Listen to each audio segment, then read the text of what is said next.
నీరు నమోనే తీర్చగలనా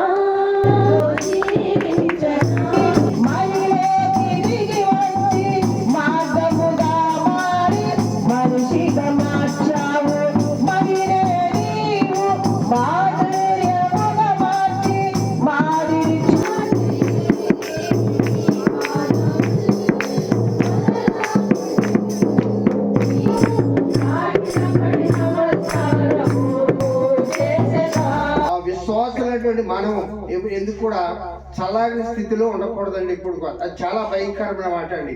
విశ్వాసం ఎప్పుడైతే మనం చల్లారేమో ఏ కార్యం కూడా మన జీవితంలో చూడలేము. అనేకమైన శోధనలు, వేదనలు, కష్టాలు వస్తాయన్నమాట అండి.